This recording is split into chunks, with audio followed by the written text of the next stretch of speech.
Bonjour à toutes et à tous et bienvenue sur cette émission à l'occasion de laquelle nous allons parler d'IA, de montée à l'échelle et de souveraineté. Au cours de ces derniers mois, les POC se sont multipliés et les passages à l'échelle ont commencé, mais petit à petit, tant et si bien que certaines entreprises se posent encore des questions sur la manière, peut-être même les manières, de réussir et de négocier ce virage si particulier.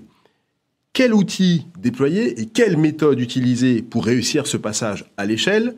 Comment intégrer dans sa démarche d'IA générative et d'IA même, d'une manière générale, une dose de souveraineté? Eh bien, c'est ce que nous verrons avec nos deux invités ce matin. Nous sommes avec Béatrice Kozowski, présidente d'IBM France. Béatrice, bonjour. Bonjour.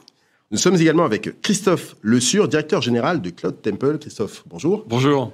Alors, Béatrice, je ne vous demanderai pas, j'ai pas envie de vous demander précisément qui est IBM, mais j'ai quand même du mal à y résister. Allez, rappelez-nous quand même en quelques mots qui est IBM. IBM, déjà, c'est une entreprise qui a une longue histoire, 110 ans en France, que nous célébrons cette année. En fait, on s'est vraiment spécialisé sur tout ce qui est hybrid cloud, et c'est pour ça que le sujet d'aujourd'hui est particulièrement intéressant, et la thématique data AI, qui convient également, bien évidemment, à la thématique de l'émission de ce matin. Merci. Christophe, un mot sur Cloud Temple. Cloud Temple, en quelques mots, c'est une belle entreprise d'un peu plus de 50 millions d'euros de chiffre d'affaires pour 300 collaborateurs. Et notre métier, c'est de délivrer des infrastructures qui ont une particularité, c'est qu'elles sont qualifiées par l'ANSSI avec la qualification SecNumCloud. Donc, on produit de l'infrastructure et des services principalement pour la banque, l'industrie et le secteur public. Bon, on dira un mot, bien sûr, pour l'émission de SecNumCloud. J'ai envie de commencer par une première question pour tous les deux, qui est celle de la puissance. Quand on parle d'IA aujourd'hui, et quand on parle d'IA générative, on parle énormément de GPU. C'est presque une question qui, finalement, revient assez souvent au centre des réflexions des différents acteurs, que ce soit les faiseurs ou les utilisateurs. Pourquoi est-ce que la puissance n'est-elle pas finalement peut-être la grille de lecture la plus efficace, et je dirais même peut-être la première à adopter? Béatrice et puis Christophe. Alors, l'enjeu du GPU, de la puissance, en fait, c'est parce qu'il y a un lien avec l'impact financier et l'impact environnemental. Moi, je trouve vraiment important, et ça a été notre position dès le début, c'est de prôner des modèles, des foundation models qui soient très ciblés, très spécialisés et de taille petite, très modeste. Juste pour donner un exemple, dans les derniers modèles que l'on a annoncés, les Granite 3.0, on est à 8 milliards de paramètres, 2 milliards de paramètres. Et ce qu'il faut, c'est évidemment avoir la pertinence. Et la pertinence, on a publié des benchmarks et on arrive avec des résultats qui sont équivalents à des gros modèles, voire plus. Donc, ça veut dire qu'on peut réduire, en fait, la consommation de GPU avec des coefs de 3 à 23 fois moindre. Donc, en fait, c'est énorme dans cette équation. Et puis, je pense que... Sans perte de résultats, toujours oui. Avec une grande cohérence dans les résultats. Ah, mais complètement. Et en fait, on procède par itération, mais c'est très intéressant de voir qu'on arrive à démontrer sur des vrais cas d'usage qu'on a des résultats équivalents aux meilleurs avec donc une consommation de GPU extrêmement réduite. Et le deuxième volet qui me paraît aussi important, on va en parler, j'en suis sûre, c'est la partie data.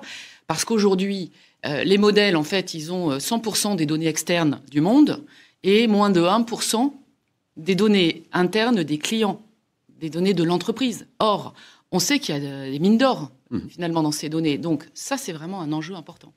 On dira bien sûr un mot également. Christophe. Parler de GPU, c'est se raccrocher un petit peu à des choses qui sont tangibles et compréhensibles facilement. Je trouve que c'est une vision un petit peu simpliste, mais aujourd'hui, le marketing prime sur ces sujets de compute. Il faut voir que c'est une technologie qui est très neuve. Tout cela n'existait pas il y a 2 ans. Impulsé par Google avec les transformers.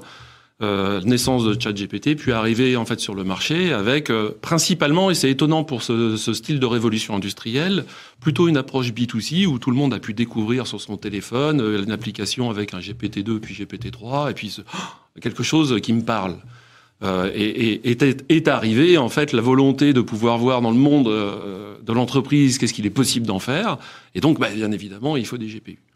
La vérité, c'est que c'est un champ d'application sur lequel il y a énormément de recherches, énormément de papiers qui sont en cours, assez peu de recul, mais parce que la technologie est très neuve, et que il faut raison garder, ne serait-ce que et pour nos auditeurs, je vais donner un exemple très simple. Vous prenez aujourd'hui une machine Apple, un MacBook, vous avez des modèles, notamment les modèles d'IBM, qui peuvent tourner dessus de façon extrêmement performante. Pour autant, vous n'avez pas de grosse carte GPU dessus. Donc on voit bien que l'aspect purement technique du GPU avec un G majuscule, c'est pas le sujet. Et quand on travaille avec nos prospects et avec nos clients, l'objectif, et on va en reparler, Thomas, c'est le cas d'usage. Pourquoi faire ? Et on s'aperçoit notamment qu'il y a des cas d'usage pour lesquels on n'a pas besoin de GPU. Alors je vais vous en donner un très simple. Quand vous faites de la traduction en masse, vous pouvez fonctionner uniquement avec des CPU. Ça va mettre beaucoup de temps, mais bon, le document, il sera traduit demain matin et ça gênera personne. Donc, il y a une facilité du marché, mais qui est aussi poussée par les industriels, de vouloir regarder ça sous l'angle de la puissance de calcul et notamment des GPU. Le leader mondial étant Nvidia sur ce hardware. Il y a une forme de pénurie qui s'organise, parce que tout le monde voulant ces GPU-là, les prix s'envolent. Il faut donner quelques chiffres quand même. On est aujourd'hui sur un H100 qui est end of life chez Nvidia, puisque les nouvelles générations vont arriver. Ticket d'entrée, 50 000 € pièce, hors support, hors logiciel nécessaire. Donc les ROI, quand on parle de ces chiffres-là, il faut les étudier un petit peu. Et donc on se retourne vers le client et on lui dit, mais et donc, pour faire quoi ? Quand on parle d'intelligence artificielle, de LLM, en fait, on parle d'une partie de l'intelligence artificielle qui est l'intelligence artificielle générative. Donc déjà, tout ce qui est cas d'usage non génératif, j'ai envie de vous dire, prenez pas un LLM pour faire des calculs mathématiques. Excel, c'est très bien. Peut-être, j'aimerais vous entendre également, Béatrice, sur cette question que vous avez abordée tous les deux. On parle beaucoup de GPU, on parle également beaucoup de LLM. On sait que ChatGPT, pour ne pas les citer, OpenAI, va encore présenter d'autres modèles. Est-ce que pour vous, Béatrice, cette période où on présentait des modèles de plus en plus gros, avec, vous parliez tout à l'heure de 8 milliards de paramètres, on parle de 500 milliards, 600 milliards, 700 milliards de paramètres pour les plus gros modèles, est-ce que pour vous, cette phase-là est finalement en train de, je ne vais pas dire de s'éteindre, mais plutôt de céder la place pour le monde professionnel à des modèles plus petits, plus sobres? Vous en parliez il y a un instant. Est-ce que pour vous, c'est dans ce sens-là que va l'histoire? En tout cas, oui, je pense que c'est une tendance parce que il faut quand même dire aussi que pour un certain nombre d'entreprises, elles ne savent pas encore quel va être le coût de ce use case quand il sera passé à l'échelle. Et il y a des tas d'entreprises aussi qui n'ont aucune idée de la facture potentielle. Donc, je dirais que il y a quand même une prise de conscience importante. Je pense que ça va de pair aussi avec l'open source. Nous, depuis le début, on préconise en fait d'avoir des modèles ouverts. On a créé une alliance pour ça, comme vous le savez. Les 3/4 de nos modèles sont en open source. Watsonix, donc notre plateforme d'IA générative, a ce partenariat avec Hugging Face, avec Mistral, avec Meta, nos modèles en open source. Donc, je dirais qu'il y a quand même une poussée pour que on puisse à la fois choisir les modèles et en même temps essayer de contenir en fait l'usage pour quelque chose de pertinent. C'est exactement ce que tu disais, Christophe, c'est que pourquoi faire et de trouver des façons en fait d'accélérer les résultats qu'on a à l'arrivée. Par exemple, on a lancé un programme de recherche avec Red Hat. On l'a mis en open source, ça s'appelle InstructLab, qui est une façon en fait d'enrichir un modèle sans avoir besoin de revenir à zéro à chaque fois. Ce qui est donc très important sur la facture potentielle de fine-tuning, dont on sait que c'est aussi assez onéreux. Et on arrive à gagner 10 à 20 points de pertinence dans ce que produit le modèle. Donc vous voyez, je pense qu'il y a beaucoup de travaux qui consistent en fait à essayer de trouver de l'efficience dans les modèles et les outils associés pour qu'à l'arrivée, on produise des résultats qui sont intéressants et qu'on ait réussi à contrôler sa facture et ses émissions aussi. D'autant qu'il y a beaucoup de clients, de plus en plus. Nous, on voit dans les appels d'offres où l'aspect RSE, c'est-à-dire environnemental, scope 1, scope 2, scope 3, ça fait partie des questions. Oui. À juste titre, dès qu'on parle d'intelligence artificielle et notamment de calcul massif, il y a un moment, il va falloir choisir. Et donc, comme le disait Béatrice, le pourquoi faire. Qu'est-ce que j'attends, in fine, moi, dans mon entreprise comme impact? Quelle gain de productivité je veux obtenir? C'est la première question à se poser. Comment est-ce que les équipes, Christophe, doivent-elles être organisées pour justement mener à bien ce passage à l'échelle dont nous parlons depuis le début de cette émission? Merci pour cette question, Thomas, parce que vous disiez très justement au démarrage, on parle beaucoup de technique, on parle beaucoup de matériel. Avec Béatrice, on a utilisé quelques acronymes. Là, ça peut faire peur à certains de nos auditeurs. La vérité aujourd'hui, c'est que le principal frein au déploiement de cas d'usage fonctionnels avec un ROI mesuré et maîtrisé, c'est l'humain. Alors pourquoi ? C'est intéressant. On s'est posé la question chez Cloud Temple et on a déployé en interne dans l'entreprise un portail qui donne accès à tous les modèles payants, les modèles IBM, les modèles open source, de manière à voir en fait comment nos utilisateurs, nos collaborateurs réagissaient par rapport à ça. Et on a quelques retours assez intéressants que j'ai envie de partager avec vous. Plus vous êtes expert, plus vous êtes manager, ou dans l'entreprise, avec de l'aplomb, c'est important, moins vous l'allez l'utiliser. Alors, c'est pas tout à fait vrai. Vous allez poser une question, la réponse va être moyen faible généralement, parce que la question n'est pas contextualisée, le modèle, il a aucune idée de quoi vous lui parlez, donc il hallucine ou il invente. Donc du coup, vous dites, ah ouais, je vais mal poser ma question, vous en remettez une petite, le résultat n'est pas fantastique non plus. Et donc, il laisse tomber. Ça, scénario 1. Scénario 2, on voit des mécaniques de peur aussi. C'est-à-dire, c'est trop fort le terme de peur, mais d'inquiétude. Quel va être mon métier demain ? Qu'est-ce que je vais faire ? Et puis, est-ce que Terminator va pas arriver ? Non, je plaisante pas en disant ça. C'est-à-dire, en fait, Skynet, est-ce que philosophiquement, l'intelligence artificielle, j'en veux pour mes enfants ? La vérité, c'est que c'est pas le sujet. Le sujet de fond, c'est que, et pour répondre précisément à votre question, déjà, il doit y avoir une impulsion de la direction générale. Et je pense qu'avec Béatrice, on est vraiment synchrone sur ce sujet-là. Absolument. La direction générale doit impulser la nécessité de comprendre, de mesurer les impacts pour l'entreprise et de former ses collaborateurs. Alors là, Christophe, vous soulevez quand même une question. La plupart des personnes avec lesquelles je parle, lorsqu'on parle d'IA, le discours, c'est « ma direction veut de l'IA ». Mais pourquoi faire ? Ils veulent de l'IA. Dans quel but ? Ils veulent de l'IA. Donc, c'est quasiment un dialogue de sourds. Et jusqu'à maintenant, j'ai jamais eu quelqu'un qui est venu me dire, en tout cas les questions que j'ai posées, ou les personnes avec lesquelles j'ai pu discuter, qui m'a dit « ma direction veut de l'IA parce qu'ils veulent aller dans cette direction ». C'est comme le cloud. C'est parce que, en fait, les premiers qui doivent être formés, ce sont les directions générales qui ont une double responsabilité. Une première responsabilité vis-à-vis de cette révolution industrielle qui arrive et qui va s'imposer à nous, qu'on le veuille ou pas, dans les années qui viennent. C'est une certitude. Et vis-à-vis de leurs propres collaborateurs qui vont être impactés d'une façon ou d'une autre dans leur vie quotidienne, dans leur travail, vis-à-vis de leurs clients. Parce que si c'est pas l'entreprise qui le fait, c'est probablement ses clients ou les clients de ses clients. Et donc, la responsabilité de la direction, c'est de penser le changement. C'est-à-dire de voir, en fait, où va le marché, où va le monde sur ces sujets-là, et comment l'entreprise va être impactée.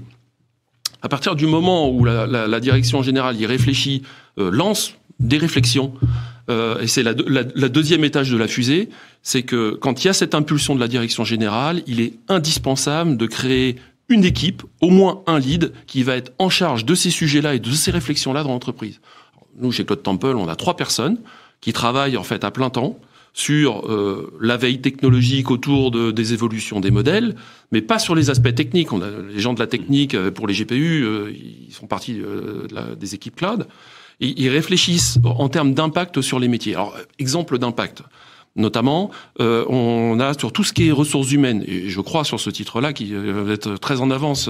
IBM, tu m'en avais parlé, je peux peut-être en dire quelques mots, Béatrice. Tout ce qui est autour, notamment de l'avant-vente, tout ce qui est autour, en fait, en termes de production, de l'analyse de log, des choses en fait qui permettent de simplifier le travail quotidien. Et on a aussi commencé à développer ce qu'on appelle les assistants, on pourra peut-être en reparler, qui permettent à des gens qui ne connaissent rien dans le logiciel de pouvoir avoir des petites applications web qui font des choses aussi simples que de fusionner des fichiers web ou de faire des traductions de façon automatique.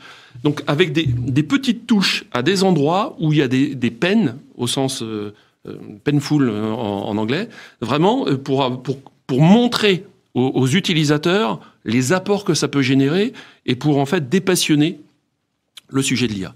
En quelques mots, Béatrice, c'est aussi important de savoir comment est-ce que vous êtes organisé chez vous en matière d'IA assez rapidement.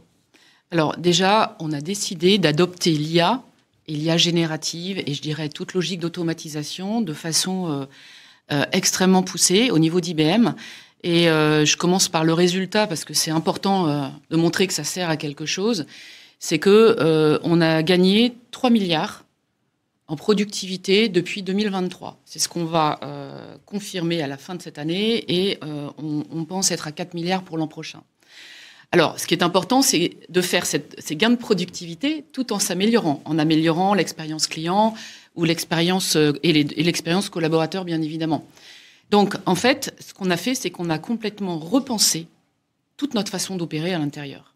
Donc, tu parlais, Christophe, de l'exemple des ressources humaines, mais effectivement, fondamentalement, on a complètement repris toutes nos activités ressources humaines, et aujourd'hui, elles sont à travers le monde en mode self-service, à 94%. Qu'on soit un collaborateur, une manager, une patronne de pays comme moi, on passe tous par le même agent intelligent qu'on a pour nous et qui traite toutes nos demandes. Mais ce qui est extraordinaire, c'est que d'un côté, on a baissé de 40% le coût de la fonction RH, mais de l'autre côté, le NPS, donc le taux de satisfaction, en fait, n'a jamais été aussi élevé. Il y a 74 points. Et on a la même chose, je dirais, dans tous les processus. Je prends le support client, parce que le support client, il y a beaucoup d'entreprises qui ont un support client. Bien sûr. En utilisant aussi cette logique-là, on est arrivé à avoir 70% du support client qui est fait en mode automatisé complètement. Les 30% qui restent, en fait, on a des collaborateurs qui sont augmentés par l'IA. Mais le résultat, c'est qu'on a réduit de 26% le temps de résolution des questions des clients. On a augmenté le NPS de 25 points et on a économisé 186 millions de dollars. Donc, vous voyez, en fait, c'est vraiment la question, ce que tu disais, Christophe, c'est à quoi ça sert ? Il faut mettre en marche tout ce qu'on sait faire en automatisation IA et Gen AI au service d'un processus qui soit vraiment très, très proche du métier de l'entreprise, que ce soit dans les fonctions support, c'est la même chose pour le procurement, c'est la même chose pour la finance, dans le domaine de l'immobilier, dans le domaine de la R&D. C'est ça qui est extraordinaire. C'est que, je dirais, les utilisations sont vraiment multiples. De quoi vous parlent vos clients quand ils vous parlent d'IA aujourd'hui, d'IA générative ? Quels sont les sujets qui reviennent le plus souvent, Béatrice et puis Christophe ? Alors, la première chose, pour moi, c'est le sujet du passage à l'échelle, parce que tout à l'heure, on a parlé des expérimentations. Il y a quand même une donnée qui montre que c'est pas totalement fluide, c'est qu'aujourd'hui, 54% des POC ou des MVP ne passent jamais en production. Et 54%. Oui, et on pense que c'est sous-estimé. Nous, le retour d'expérience qu'on a sur les POC et les MVP qu'on fait au niveau mondial, on a analysé 40 000 projets que nous avons en IA et Generative AI.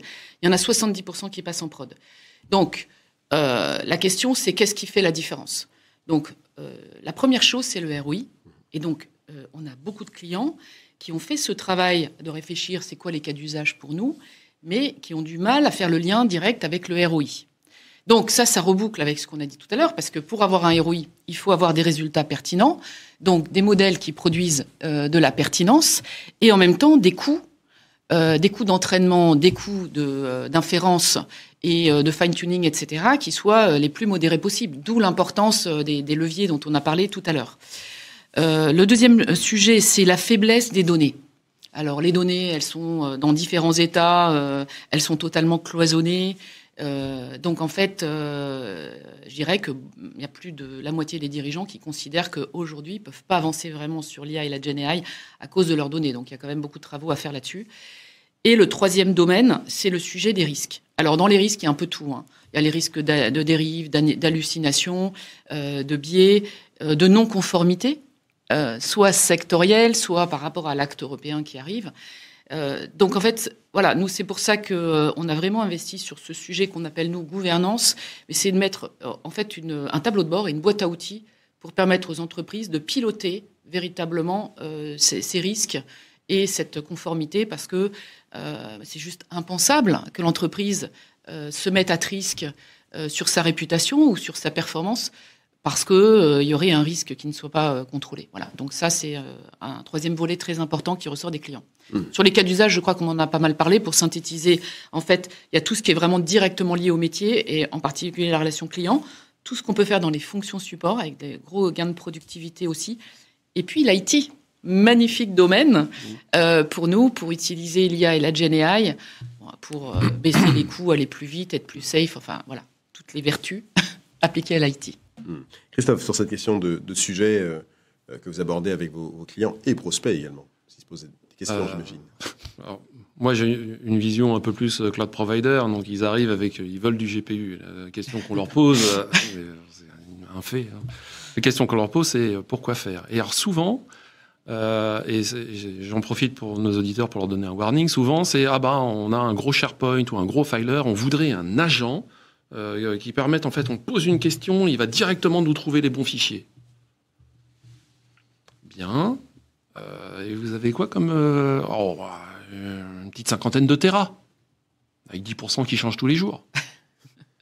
Donc, c'est pour ça tout à l'heure, on disait on a besoin d'avoir des équipes dans l'entreprise qui comprennent ces sujets-là. Alors, le premier retour, c'est qu'il ne faut pas confondre un projet JED avec un projet d'IA générative. Oui. Tout est dans le nom. Ne me faites pas un projet de JED, alors pourquoi ? Parce qu'on pourrait se dire, mais attendez, Christophe, c'est bien gentil... Mais après tout, les LLM, ils en sont capables, il suffit de faire du RAG, et puis... Alors, laissons de côté la puissance de calcul, laissons de côté le ROI, laissons de côté le RSE, et focalisons-nous un tout petit peu sur la technique, mais de façon très simple. Quand vous avez comment fonctionne une IA générative, c'est du calcul vectoriel et de la proximité de vecteurs. Quand vous avez deux documents qui sont très proches, par exemple, il y a une date qui change, ou par exemple, un horaire qui change, mais c'est quasiment les deux mêmes documents, mais avec des quantités différentes, ou quelques chiffres qui changent.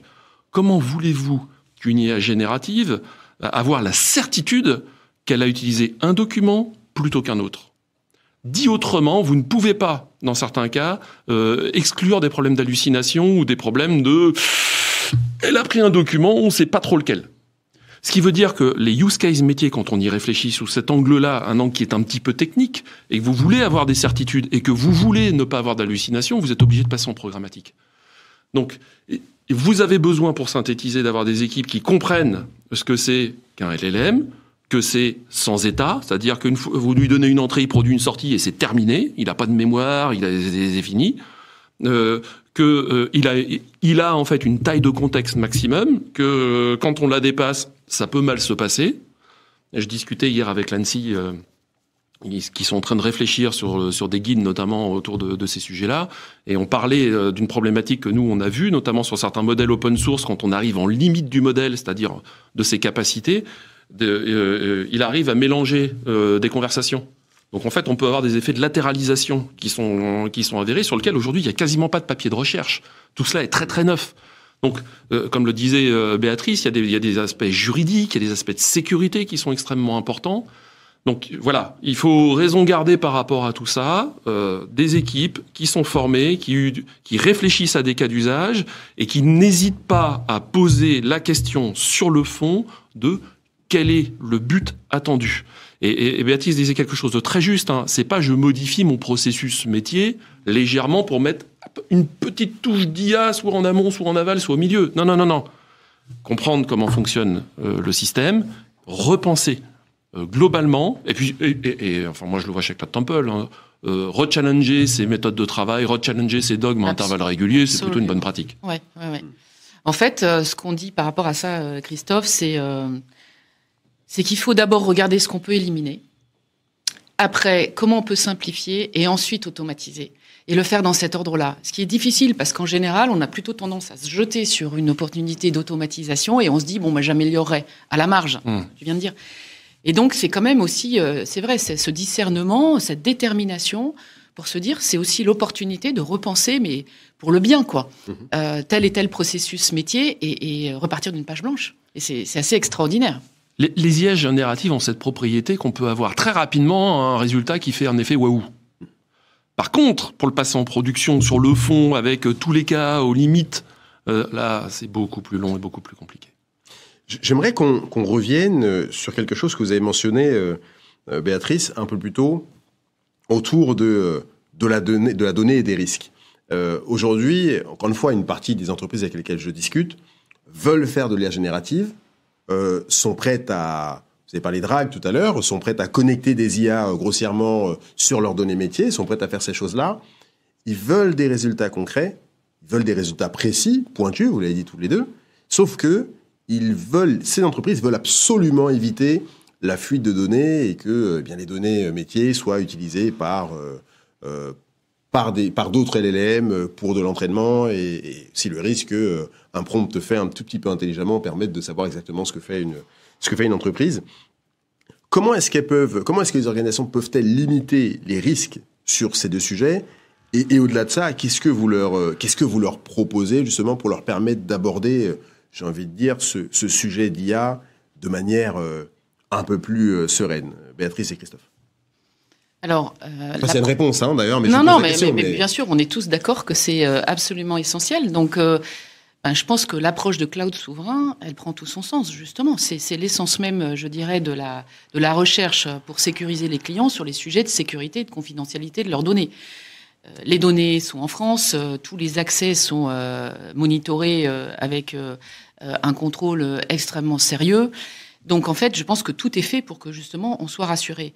Après, vous avez la possibilité sur la partie vraiment logicielle d'avoir des solutions qui sont vraiment sur la gouvernance de la donnée dans les contextes d'IA. Bon, donc dans la plateforme Watsonix, on a watsonix.data qui est exactement faite pour ça, pour à la fois décloisonner toutes ces données qui sont, je suis désolée, mais en général, dans un certain nombre de silos chez les clients et pas toujours dans l'état où ils le souhaiteraient, et vraiment mettre en place une gouvernance extrêmement soutenue. Et puis, vous avez aussi des solutions autour de la sécurité, justement, des données.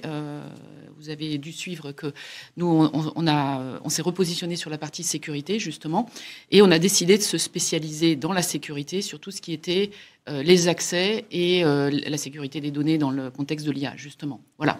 Donc, pour un client qui fait confiance à Cloud Temple et qui souhaite faire de l'IA avec nous, l'IA générative, je dirais qu'il va pouvoir avoir accès à toutes ces solutions dans un contexte de cloud souverain, Secnum Cloud. C'est quand même assez puissant.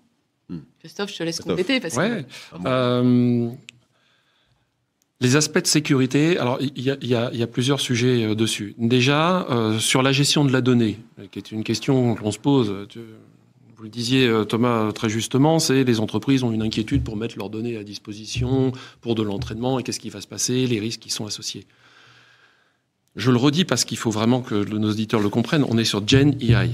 Ce que c'est bien faire un LLM, c'est créer du code logiciel. Il sait en particulier très bien créer des requêtes de base de données, il sait très bien créer des scripts avec une qualité qui est celle d'un bon DBA ou d'un bon codeur. Évidemment, tout peut toujours être amélioré, mais ce qui veut dire que on peut avoir, et nous, ce que l'on fait chez Cloud Temple, plutôt que de donner à manger la donnée intégralement, dans un certain nombre de use cases, il est plus malin de demander au LLM de créer la requête qui va aller chercher la donnée dans la base de données pour l'exploiter derrière. Ce qui solutionne une partie du sujet, qui est le fait de, j'ai pas tout mon pot de données, d'ailleurs, je sais pas trop bien maîtriser, ou qui est très très siloté. Je n'ai pas à le donner à manger, j'ai pas à consommer autant de puissance de calcul. Le LLM va écrire la requête Oracle ou la requête SQL, le tools va l'exécuter, va donner la réponse, et puis derrière, l'inférence va continuer. Sur ce qui est en fait du cadre général, pour lequel tout cela peut être fait, nous, notre premier métier chez Cloud Temple, c'est on vend de la confiance. C'est-à-dire que avec un C majuscule et au sens large.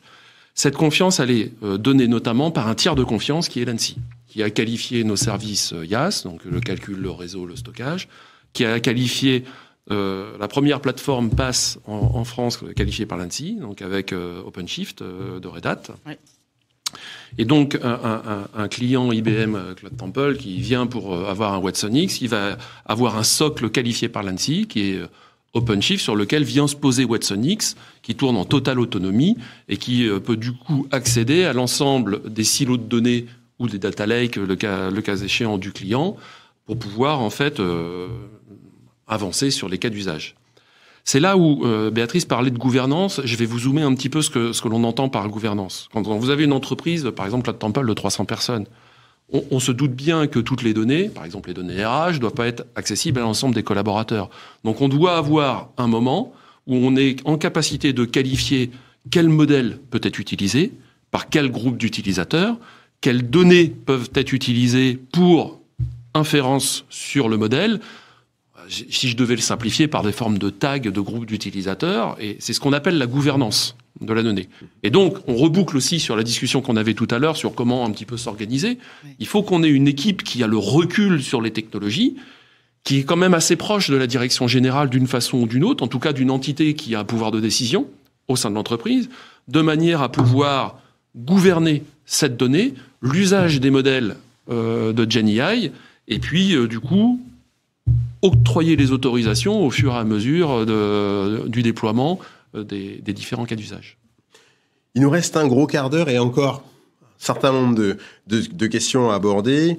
J'aimerais qu'on consacre la deuxième et dernière partie de l'émission à parler d'un sujet que vous avez abordé tous les deux, de souveraineté, également de confiance, parce que vous avez utilisé ce mot, Christophe, et je pense qu'il est intéressant. La première question que j'ai envie de vous poser, Béatrice, pourquoi est-ce que c'était intéressant pour un acteur comme IBM France de proposer, d'abord, au-delà de la démarche souveraine, je vous poserai la question juste après, mais en tout cas, de travailler avec un Cloud Temple qui est un partenaire qui est qualifié SecNumCloud? Alors, pour nous, c'est important d'être pertinent dans notre pays. Non, mais c'est vrai, on opère dans 170 pays. En France, c'est très important de pouvoir proposer une solution de confiance, une solution souveraine. Donc ça fait partie de notre pays, ça fait partie des besoins de nos clients, ça fait partie des exigences, bien évidemment, réglementaires pour un certain nombre de secteurs très sensibles ou d'activités très sensibles. Donc je dirais que pour moi, c'est évident que nous devons avoir une réponse à nos clients. On a la chance, en fait, d'avoir ce partenariat avec Cloud Temple. Et c'est vrai que ça nous a permis de regarder nos complémentarités, au-delà de notre alignement sur les valeurs. Hein. Je pense que vous avez dû sentir qu'effectivement, on est assez synchro. Mais mais c'est très important parce que, Christophe, tu l'as dit, c'est un sujet de confiance. Et la confiance, c'est dans les technologies, dans les modes opératoires, donc dans la façon dont les clients vont faire leurs projets. Donc voilà, pour moi, c'était absolument stratégique d'avoir la possibilité de proposer nos solutions logicielles et en particulier dans des domaines de l'IA et l'IA générative, de pouvoir proposer une solution SecNumCloud en s'appuyant sur le cloud souverain, Cloud Temple. Voilà, je suis absolument ravie. Christophe, pourquoi est-ce que vous avez choisi IBM France comme partenaire? Parce que vous êtes partenaire quand même, il faut le dire et le répéter. Absolument. Pourquoi est-ce que vous avez choisi de vous rapprocher d'IBM dans un contexte et dans un écosystème qui est quand même riche en partenaires qui auraient pu proposer des choses proches de celles d'IBM France? Alors, il faut voir que nous, c'est pas un partenariat de circonstance. C'est qu'on travaille avec IBM depuis 2005, c'est-à-dire la toute première version des infrastructures qu'on a mis en place. Et on travaille pas avec IBM uniquement sur l'intelligence artificielle. L'intégralité du stockage Cloud Temple est un stockage IBM. Les outils de sauvegarde que l'on utilise sont des outils IBM. Donc il y a une proximité avec cette entreprise qui est maintenant de longue date et de plusieurs dizaines d'années. On va fêter nos 20 ans tout à fait. L'an prochain. On va fêter nos 20 ans, exactement. Quand même, oui. Bien, j'espère. Vous allez les fêter dignement. Tout à fait. Bien. Alors il y a une raison à ça. Déjà, IBM, et c'est vrai que vos auditeurs vont dire, mais des fois, c'est pas facile de travailler avec IBM. Ils ont une qualité. Ils ont une grosse qualité, c'est que c'est une boîte qui est très technique. C'est-à-dire, vous confirmez, bien. Oui, on a plus de technical que de commerciaux, là, maintenant, vraiment. Hein. Oui, on a une grosse communauté technique. Et les gens chez IBM sont des gens qui sont techniques et passionnés. Même les sales ont une appétence en fait technique. Nous, on est une boîte d'ingé. On est une boîte d'ingénieurs. C'est un fait qui s'impose à moi. Et donc, du coup, il y a une proximité dans les réflexions sur les sujets. Il y a une complémentarité technique. On fait pas de réunion avec des gens en fait qui viendraient et qui connaîtraient pas leurs produits ou qui connaîtraient pas l'usage des produits dans des métiers comme les nôtres. Je fais un métier qui est un peu particulier. Je fais un métier qui est la fourniture d'infrastructures de façon industrialisée pour des clients qui achètent un engagement de résultat soumis à pénalité. c'est un peu long, mais c'est ça mon métier. Donc, et on n'est pas nombreux à le faire, ce métier-là. Alors, j'ai 2 confrères qui sont qualifiés à cet instant Secnum Cloud. Donc, pour vous dire, en France, on est 3. Donc, d'autres ont volonté de l'être, et c'est très bien, parce que je pense que ça va devenir un standard de fait. Mais on a besoin, nous, de partenaires qui nous comprennent, sans qu'on ait sur l'intégralité des sujets à réexpliquer, entre guillemets, quel est notre métier, pourquoi on le fait comme ça, pourquoi on a ces contraintes-là, et pourquoi ceci, pourquoi cela. On n'a pas ce sujet-là avec IBM, et donc naturellement, quand on a attaqué les sujets d'intelligence artificielle et quand on en a discuté ensemble, au-delà des aspects purement techniques, on s'est dit... comment vous voyez les choses, voilà ce que nous on voit. Et à ce moment-là, il y avait Watson X qui est apparu sur le marché. Et puis, naturellement, en fait, les discussions se sont engagées comme ça. Mais aujourd'hui, on parle beaucoup de Watson X avec IBM. Il faut voir que moi, j'avais vu Project Debater à San Francisco en 2019, avant même, en fait, l'apparition des Transformers et puis de la naissance de GPT. Où on avait le premier débat qui était organisé entre une machine IBM et puis un débatteur public. Donc c'est aussi chez IBM une réflexion de longue date. Alors chez nous c'est un peu plus récent parce que ça fait une grosse année, en tout cas à titre personnel, que je suis ces sujets-là avec mon binôme Sébastien chez Cloud Temple. Mais voilà un peu l'histoire de IBM et de Cloud Temple. Question d'un auditeur, et pour Béatrice, le partenariat Cloud Temple est-il exclusif, extension à d'autres? Alors, il n'est pas exclusif, de la même façon que Christophe vous dira que le partenariat avec IBM n'est pas exclusif. La raison est très simple, c'est qu'en fait, Cloud Temple comme IBM, nous sommes, je dirais, très tournés vers nos clients. Et en fait, c'est important de repartir de ce que le client souhaite. Tout à fait. Et donc, il y a des moments où le client souhaite un attelage différent. Donc voilà. Moi, ce que je tiens à noter quand même, merci pour ce que tu as dit, Christophe, sur la technicité des équipes, la passion aussi, parce que c'est très important. C'est vrai qu'on a trouvé en Cloud Temple un partenaire qui allie une très forte technicité aussi, très grande profondeur en fait, c'est vraiment ce qui nous frappe, et une vitesse. Et une vitesse de développement, de mise sur le marché. Il y a une étape importante, ça a été au mois de mai, avec Red Hat OpenShift, justement. Donc ça, c'était une étape importante, parce qu'en fait, ça ouvre le champ des possibles. Donc ça veut dire que, je dirais, sur le papier, toute l'offre logicielle d'IBM, en fait, est disponible sur Cloud Temple. Donc, sur une plateforme qui est qualifiée par l'ANSI. Non, mais c'est ça, c'est très important. Vous voyez ce que je veux dire? In fine, pour la réponse à l'auditeur, c'est quel est le besoin. Et j'aime beaucoup la façon dont Béatrice le dit, c'est le client est roi. C'est le client qui décide par rapport à son écosystème, par rapport à ses infogérants, par rapport à son métier, quelle est la solution et quel attelage pour porter la solution. Et nous, c'est comme ça qu'on voit le marché. Mais pour les clients qui ont besoin de montrer patte blanche, soit à leurs propres clients, notamment, prenez le luxe. J'ai des clients Cloud Temple qui sont chez nous en Secnum Cloud, donc on est sur du secteur privé, pas d'obligation de Secnum Cloud, mais parce que leurs propres clients dans le monde du luxe, notamment ils fabriquent des petites bouteilles en verre, donc pour mettre du parfum, etc., leurs propres clients ne veulent pas d'impact sur leur chaîne logistique. Donc ils ne veulent pas avoir des ruptures de chaîne logistique par transitivité, donc ils imposent des questionnaires de sécurité à leurs fournisseurs, qui sont, entre guillemets, de type niveau ANSI. Donc le bénéfice pour ce client-là, ça a été de pouvoir en fait répondre aux appels d'offres du monde du luxe en disant mon informatique est dans un environnement qui est qualifié par l'ANSI, tiers de confiance, et donc ok. Enfin, nos auditeurs connaissent ces questionnaires Excel de 500 lignes. Voilà. Une autre piste, c'est notamment avec Nice 2 qui arrive. On a beaucoup d'entreprises qui se trouvent catapultées avec des obligations légales en termes de sécurité, en termes d'auditabilité.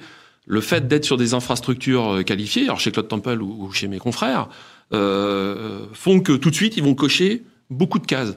Donc, en fonction de la vélocité de l'entreprise, en fonction des cas d'usage, en fonction des métiers, il peut y avoir des bénéfices très très forts à cela.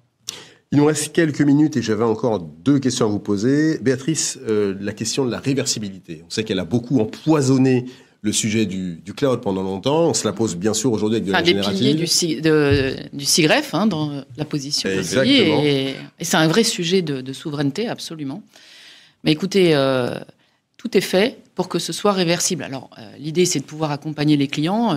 Personne ne dira que c'est presse-bouton parce que ça serait un mensonge, voilà. Non, mais je pense que c'est extrêmement important d'avoir cette logique, justement, avec cette couche de Red Hat OpenShift et OpenShift AI, parce que l'idée est justement de pouvoir prendre du recul par rapport aux infrastructures sous-jacentes. Tout à l'heure, j'ai dit que notre positionnement, c'était hybrid cloud. Donc, on est, je pense, l'un des rares fournisseurs de solutions de Generative AI qui est à la fois une solution on-prem et sur le cloud. Parce que justement, des clients peuvent être dans une logique hybride, etc. Donc, typiquement, un client qui est on-prem et qui voudrait ensuite aller sur Cloud Temple peut le faire. Si, pour différentes raisons, il y avait besoin de faire une réversibilité, c'est possible. Donc, elle est extrêmement stratégique, cette couche Red Hat OpenShift. C'est ça qui donne cette liberté. Et pour moi, en parlant de souveraineté, c'est une dimension importante de la souveraineté. OpenShift, c'est Kubernetes dessous, c'est la containerisation. Donc, ce sont des technologies matures du marché. Le fait que Watsonix soit basé sur OpenShift, ça permet aussi du coup de très facilement pouvoir déplacer les workloads, comme le disait Béatrice, d'une infrastructure à une autre. Ça se teste très simplement, donc ça facilite. Et in fine, pour les projets d'intelligence artificielle générative, on est surtout sur le type de modèle. Et il se trouve que les modèles IBM sont en plus dans le domaine public, enfin en open source, pardon. Donc du coup, j'ai envie de dire, c'est probablement un sujet pour lequel il y a une approche qui est facilitée. Je dis pas que c'est simple, je dis que l'approche est facilitée. Une dernière question, et ça nous permettra de résumer quasiment tout ce qu'on s'est dit pendant ces 3 quarts d'heure d'émission. Allez, je vais vous poser la question simplement à chacun et chacune d'entre vous. Béatrice, quelles sont pour vous les phases absolument essentielles, on va dire les 3 à 4 phases, ou allez, on va dire 3, j'aime bien le chiffre 3, les 3 phases absolument essentielles pour réussir un passage à l'échelle, et c'est la même question pour vous, Christophe, mais d'abord, Béatrice. La première chose, il faut absolument repartir du sujet qu'on veut traiter. Un processus, un workflow, le cas d'usage, et se concentrer sur ce cas d'usage pour aller regarder quels sont les leviers pour avoir un ROI. Ça ne sert à rien de partir sur des cas d'usage qui sont, je dirais, un peu superflus, si vous voyez ce que je veux dire. Donc ça veut dire, avec cette logique, comme on l'a dit, d'élimination, de simplification et d'automatisation. Ensuite, il y a vraiment le travail de fond sur la donnée. Et comme tu l'as dit, Christophe, l'idée, c'est pas d'attendre d'être parfait et d'être allé chercher toutes les données et de dire, ça y est, enfin, je les aurai rassemblées et elles sont toutes magnifiques. Pas du tout. Il y a des solutions et des approches qui permettent quand même de bien progresser, de pouvoir avancer tout en ayant une approche hyper sécurisée. Ça, c'est très important. Et le troisième sujet, c'est dès le départ, mettre en place cette tour de contrôle qui sera un peu le pilier, je dirais, de l'usage des différents types de cas d'usage, des différentes technologies d'IA et de Generative AI, mais pour surveiller tous ces risques-là et tous ces sujets de conformité, parce que on attend une grosse création de valeur pour l'entreprise, des avantages concurrentiels en l'utilisant, mais il faut aussi se protéger. Voilà. Donc ça, pour moi, c'est essentiel. Et je pense honnêtement, pour conclure, qu'on a quand même un duo assez incroyable. J'aime beaucoup. C'est ça. Christophe, les 3 phases pour vous, alors peut-être qu'elles se recoupent avec celle de Béatrice. Évidemment, ça se recoupe. Je vais me répéter un petit peu. 1, la direction générale, le COMEX doit se former d'une façon ou d'une autre. 2, une équipe qui est dédiée. 3, et c'est probablement le conseil le plus important que je donnerai, quand vous avez identifié un cas d'usage, vous réfléchissez avec les modèles les plus performants. Ne commencez pas à réfléchir avec les micro-modèles open source en essayant et en galérant. Vous réfléchissez de savoir si le cas d'usage est opérationnel avec les modèles les plus performants. Alors là, vos auditeurs pourraient m'opposer, mais oui, mais notre donnée confidentielle. Oui, non, mais avant de commencer avec la donnée qui est extrêmement stratégique pour l'entreprise, le cas d'usage, probablement, peut être testé avec de la donnée anonymisée sur les modèles les plus performants et les plus gros. Ça marche pas. Enfin, si ça marche pas avec les meilleurs modèles aujourd'hui, perdez pas trop de temps. Si ça fonctionne avec les gros modèles, à ce moment-là, on décline sur des modèles qui sont spécialisés sur la tâche qui vous intéresse ou qui sont plus petits, jusqu'à avoir le juste modèle au bon moment dans le processus opérationnel. Et donc ça nécessite... je vais prendre un risque devant vous, Thomas. Je discutais avec les développeurs logiciels chez nous. La discussion tournait autour de comment faire pour développer du code logiciel avec un LLM. Et la conclusion qu'on a eue, et je vais probablement choquer certains de vos auditeurs, c'est qu'on a le retour des développements en cycle en V. Bon, alors là, ça y est, j'ai mis peut-être 20% en PLS là. Et devant vous, je prends un engagement, on en rediscutera dans quelques années. Je pense que vous allez voir une diminution des méthodologies agiles avec l'émergence des LLM pour le code et un retour au cycle en V. Pourquoi ? Parce que vous ne pouvez pas développer avec un LLM du code logiciel sans avoir commencé par un truc tout bête que moi j'ai appris quand on m'a appris à programmer à l'école, qui était l'expression de besoin. Si vous n'expliquez pas à un modèle, fût-ce un modèle en fait spécifique pour le code logiciel, ce qu'il doit faire, dans quel contexte, etc. Si vous n'avez pas fait votre expression de besoin, avant de commencer à coder, je vais coder quoi ? Il n'y a aucune chance que ça fonctionne. Et les bénéfices sont tels. Et je vais vous donner un bénéfice très simple que vos auditeurs vont comprendre. Quand vous développez avec un LLM, il écrit une méthode. Systématiquement, il y a la méthode de test unitaire qui est à côté. Un truc que même chez moi, ils font pas. Hein. Un humain, il va pas faire systématiquement les tests unitaires sur tout ce qu'il développe. Il en fait beaucoup, mais pas systématique. Et du coup, les jeunes qui sont méthodologie agile, Scrum, Sprint et tout ce que vous voulez, ils me regardaient là sur ces histoires d'expression de besoin, cycle en V. Non mais t'as quel âge, Christophe? Pas la question. Mais voilà. Donc devant vous, je prends ce pari, on en rediscute dans quelques années. On va en discuter quand on fera la mise à jour de notre émission. On en a parlé il n'y a pas très longtemps, on a parlé de développeurs et d'IA. Donc vous serez le bienvenu sur le plateau. Avec plaisir. Je ne viendrai pas tout seul, j'en amène un. Venez ça, avec un développeur. Rien, parce que ceux qui seront en face de vous ne seront pas d'accord avec vous. Béatrice, vous voulez peut-être dire un dernier mot? Juste dire que Christophe et moi, on peut proposer à ceux qui le souhaitent, c'est vraiment notre investissement, de faire un MVP en 4 à 6 semaines, sur un cas d'usage qui leur paraît intéressant et le mettre à l'épreuve de toutes ces questions qu'on a couvertes aujourd'hui. Voilà, c'est intéressant parce que c'est rapide, mais c'est profond. Techniquement, on peut le faire avec plaisir. Voilà une belle proposition pour conclure cette émission. Merci Christophe. Merci Béatrice. Merci à vous de nous avoir suivis. Bonne journée et à très bientôt.